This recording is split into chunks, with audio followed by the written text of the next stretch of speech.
So welcome to ABD tech group. ABD tech গ্রুপে সকলকে স্বাগত জানাই।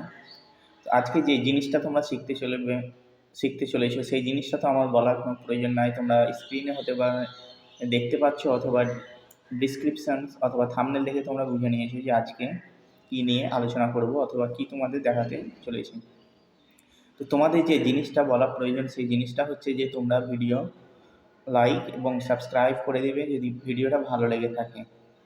ঠিক আছে, শেয়ার করতে পারবে না পারবে সে আমি জানি না, কিন্তু লাইক আর সাবস্ক্রাইব যাতে চাই পরবর্তীতে এরকম ভিডিও তোমরা পাওয়ার জন্য। সিটিজেন সার্ভিস বলে যে অপশনটি আছে এটিতে ক্লিক করে অনলাইন অ্যাপ্লিকেশন বলে একটি অপশন পাবেন, ঠিক তার নিচে মিউটেশন অ্যাপ্লিকেশন এটির ওপর একবার ক্লিক করবেন। এখানে ক্লিক করার পর অনেক কিছু জিনিস কিন্তু পরিবর্তন হয়ে এসছে। কী কী পরিবর্তন হয়েছে সেটাও কিন্তু আমরা এবার দেখে নেব। এখানে দেখুন মিউটেশন অ্যাপ্লিকেশন পেজটি আপনাদের সামনে ওপেন হয়ে গেছে। প্রথমে আপনাকে চুজ করতে হবে যে ডিস্ট্রিক্টে মিউটেশনটা হচ্ছে সেই ডিস্ট্রিক্টটা চুজ করবেন, মানে জমিটা কোথায় কেনা হয়েছে সেটা আপনাকে চুজ করতে হবে। তারপর ব্লক চুজ করবেন এবং কোন মৌজার জমি কেনা হয়েছে সেটা আপনাকে চুজ করতে হবে। এগুলো সবই আপনি কিন্তু আপনার দলিলে পেয়ে যাবেন। তারপর আছে অ্যাপ্লিক্যান্ট ডিটেল। এই জায়গাটা একটু ভালো করে খেয়াল করুন, আমি পেজটিকে আপনাদের বোঝার সুবিধার জন্য একটুখানি বড় করে নিচ্ছি। এখানে প্রথমে আছে অ্যাপ্লিক্যান্ট টাইপ, এটা সেলফ থাকবে আর পাওয়ার অফ অ্যাটর্নি দুটো অপশন আছে। যদি আপনি নিজে জমিটা ক্রয় করেন তাহলে সেটা সেলফ থাকবে। এবার পাওয়ার অফ অ্যাটর্নি বলতে ধরুন কোনো ব্যক্তি আছেন, তিনি হয়তো বাইরে থাকেন বা বিদেশে থাকেন, তিনি হয়তো এই দেশের জমি দেখাশোনা করতে পারবেন না, তিনি হয়তো একজনকে দায়িত্ব দিলেন বা পাওয়ার দিলেন, তিনি তার সমস্ত জমি কেনাবেচা করতে পারবে। সেই ব্যক্তির পাওয়ারেই সব কিছু হবে। তার মানে যিনি জমির অ্যাকচুয়ালি মালিক তাকে আসতে হবে না, যিনি পাওয়ার অফ অ্যাটর্নি আছেন তিনিই সব কিছু কাজ করতে পারবেন, সেক্ষেত্রে এটা হবে। নর্মালি এটা সেলফই থাকে। তারপর আছে ইজ দেয়ার এনি খতিয়ান of the applicant in this মৌজা। ধরুন আপনি জমি কিনছেন, এবার সেই মৌজায় হয়তো আপনার নামে অলরেডি কোনো খতিয়ান আছে, আপনি চান আপনি নতুন যে জমিটা কিনছেন সেই জমিটাকে সেই একই খতিয়ানের মধ্যে অন্তর্ভুক্ত করার, তাহলে সেটা ইয়েস করবেন। ইয়েস করে আপনার যে খতিয়ান নাম্বারটি আছে সেই খতিয়ান নাম্বারটি এখানে বসিয়ে দেবেন। যদি এটা নো রাখেন তাহলে কি হবে, আপনার নতুন যে জমিটা কেনা হচ্ছে, ধরুন আপনার অলরেডি একটা মৌজায় খতিয়ান নাম্বার আছে, তাহলে নতুন জমিটার জন্য আবার একটা আলাদা খতিয়ান তৈরি হয়ে যাবে। সেক্ষেত্রে আপনার কিন্তু পরে অসুবিধা হবে, মানে একই পর্চার মধ্যে দুটো জমি কিন্তু অ্যাড হবে না। সেই জন্য বেস্ট হয় যদি সেই মৌজায় আপনার জমি থাকে তাহলে এটা ইয়েস করে সেই খতিয়ান নাম্বারটা এখানে পুট করে দেওয়া। যদি না থাকে বা আপনি হয়তো প্রথমবারের জন্য জমি কিনছেন সেই মৌজায়, তাহলে তো কোনো অসুবিধা নেই, সেক্ষেত্রে এটা নোই থাকবে। তারপর এখানে আছে ইন্ডাস্ট্রিয়াল পারপোজ, মানে কোনো শিল্প কলকারখানা হবে এই পারপাসে আপনি জমিটা কিনছেন কিনা। নর্মালি এটা নোই থাকে, এটা নো রাখছি। আর যদি ইয়েস হয় তাহলে ইয়েস করবেন। নর্মালি এটা সবাই নোই রাখে, যারা সাধারণ মানুষ আর কি। ইন্ডাস্ট্রিয়াল পারপোজ যারা ইউজ করে আর কি, তারা কর্পোরেট সেকশনের লোক হয়ে যায়, এটা আমি বাদ দিচ্ছি। তারপর বলা হচ্ছে ইজ দ্য সেলার ট্রান্সফেরার প্রডিসেসর রেকর্ডের ওনার। এই কথাটির অর্থ হচ্ছে আপনি যার কাছ থেকে জমি কিনছেন, যে ব্যক্তির কাছ থেকে আপনি জমি কিনছেন, তার নামে কি জমিটা রেকর্ড আছে। ধরুন আপনি একজনের কাছ থেকে জমি কিনছেন, তার নাম হয়তো মানিকবাবু জমি বিক্রি করছেন সরাসরি আপনাকে। যদি দলিলে বিক্রেতা হিসাবে মানিকবাবুর নামই থাকে তাহলে সেটা ইয়েস থাকবে। এবার যদি এরকম দেখা যায় জমিটা হয়তো মানিকবাবুর ছিল, মানিকবাবু মারা গেছেন, তার ছেলে শ্যামলবাবু তিনি হয়তো জমিটা বিক্রি করছেন, সেক্ষেত্রে শ্যামলবাবু তো রেকর্ডেড ওনার নন, কারণ মানিকবাবুর নামে জমি বিক্রি করছেন শ্যামলবাবু ওয়ারিশন সূত্রে। সেক্ষেত্রে সেটাকে কিন্তু নো করতে হবে। নো করার পর এখানে অনেকগুলো আবার অপশান খুলে যাচ্ছে, সেগুলো এবার আমি একটা একটা করে আলোচনা করছি। এরপর বলা হচ্ছে আপনার কাছে চেন ডিড বা পিট দলিল অ্যাভেলেবেল আছে কিনা, যদি থাকে সেটা ইয়েস করবেন। এবার চেন ডিড বা পিট দলিল ব্যাপারটাও এরকমই। ধরুন আপনি যার কাছ থেকে জমিটা কিনছেন তিনি হয়তো অন্য কারোর কাছ থেকে জমিটা কিনেছিলেন, মাঝখানের যিনি ক্রেতা আছেন তিনি হয়তো রেকর্ড করাননি, তিনি রেকর্ড না করিয়ে সরাসরি হয়তো আপনাকে বিক্রি করছেন, তাহলে সেই দলিলটা চেন ডিড বা পিট দলিল হয়ে গেল। মানে এরকম যদি চেন ডিড থেকে থাকে তাহলে সেটা কোন ডিস্ট্রিক্টে রেজিস্ট্রি হয়েছে সেই ডিস্ট্রিক্টের নামটা আপনি সিলেক্ট করবেন। রেজিস্ট্রি অফিস যেটা আছে সেটা আপনাকে সিলেক্ট করতে হবে। চেন ডিড নাম্বার কত সেটা আপনি এখান থেকে বসিয়ে দেবেন, এবং চেন ডিড কত তারিখে তৈরি হয়েছিল সেটা আপনাকে এখান থেকে একটা ডেট আপনাকে সিলেক্ট করে নিতে হবে। যদি আপনার কাছে কোনো রকম চেন ডিড না থাকে তাহলে এটা আপনাকে নো রাখতে হবে।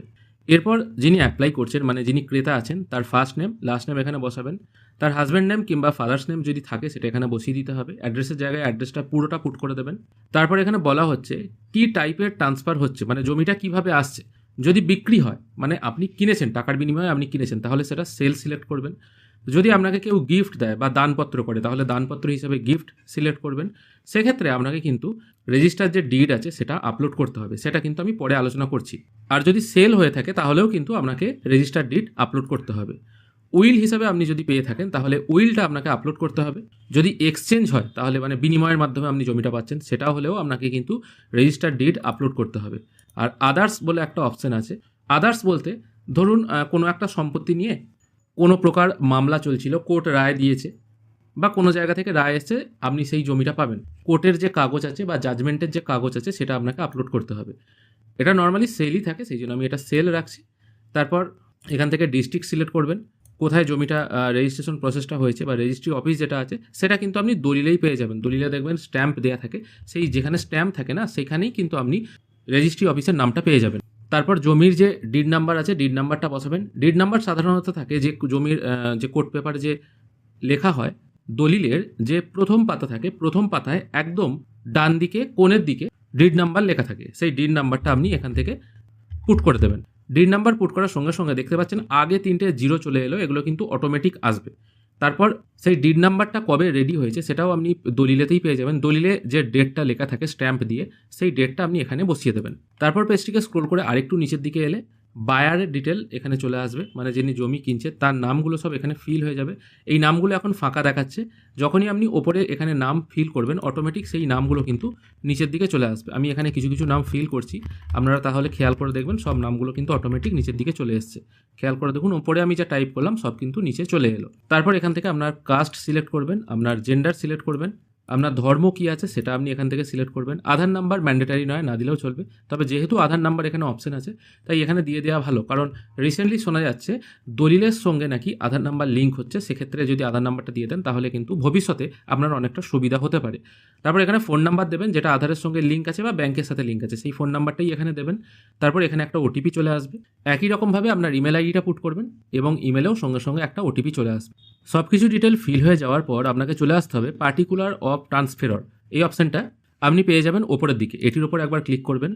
এখানে ক্লিক করার পর যিনি জমি বিক্রি করছেন তার নাম এখানে পুট করতে হবে, মানে যিনি বিক্রেতা আছেন আর কি। এখানে তার ফার্স্ট নেম, লাস্ট নেম এবং তার স্বামী কিংবা বাবার নামটা এখানে বসাবেন।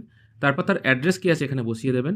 তারপর যে জমিটা উনি বিক্রি করছেন সেই জমিটার দাগ নাম্বার বসাবেন, বা যে সম্পত্তিটা বিক্রি করছেন, শুধু জমিতেও হয় না, পুকুরও হতে পারে, ভিটেও হতে পারে। তারপর ওনার খতিয়ান নাম্বারটা এখানে বসাবেন। তারপর সিলেক্টেড এরিয়া, মানে কতটা জমি বিক্রি করছেন সেটা সিলেক্ট করবেন। তারপর শেয়ার এরিয়া, মানে কতটা জমি উনি বিক্রি করছেন সেটা এখান থেকে সিলেক্ট করবেন। এবার এখানে যে পরিমাণটা তিনি বসাচ্ছেন সেটা এখান থেকে আপনাকে সিলেক্ট করতে হবে। নর্মালি শতকে বিক্রি হয় কিংবা একরে বিক্রি হয়, সেই জন্য ইউনিটটা প্রথমে আপনারা একর করে নেবেন।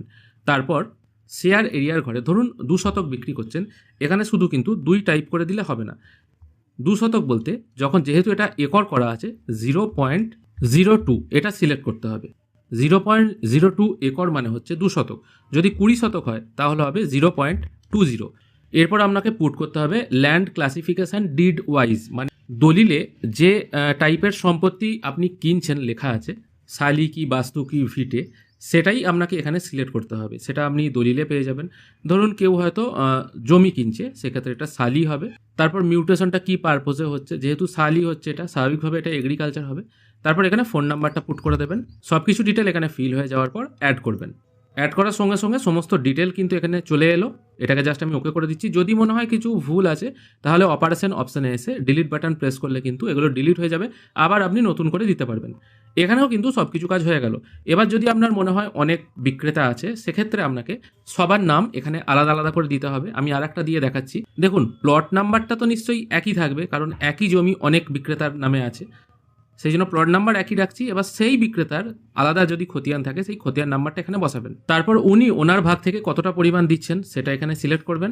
তারপর এটা অ্যাড করে দেবেন, তাহলে কিন্তু এই অপশনটাও আবার নিচে চলে আসবে। দেখতে পাচ্ছেন পরপর দুটো কিন্তু এখানে চলে এলো। এবার যদি এরকম দেখা যায় যে বিক্রেতার কাছ থেকে আপনি জমি কিনছেন তিনি অনেকগুলো জমি বিক্রি করছেন, সেক্ষেত্রে কোনো সমস্যা নেই। সেক্ষেত্রে যিনি বিক্রেতা আছেন তার খতিয়ান নাম্বারটা নিশ্চয়ই একই থাকবে, এবার শুধু প্লট নাম্বারগুলো চেঞ্জ হয়ে যাবে। আশা করি এই জিনিসটা আপনারা বুঝতে পেরেছেন। এই কাজ হয়ে যাওয়ার পর লিস্ট অফ এনক্লোজার এই অপশানটায় আপনারা চলে আসবেন। এখানে এসে আপনাদেরকে কিছু কিছু জিনিস আপলোড করতে হবে। এবার অ্যাপ্লিকেশন ডেসক্রিপশনে অপশান এসে আমি বলেছিলাম কোন ক্ষেত্রে কি আপলোড করতে হবে, সেই জন্য যেহেতু সেল অপশান আমি সিলেক্ট করেছিলাম, সেল অপশানে এসে কিন্তু আপনাকে আপনার দলিল আপলোড করতে হবে।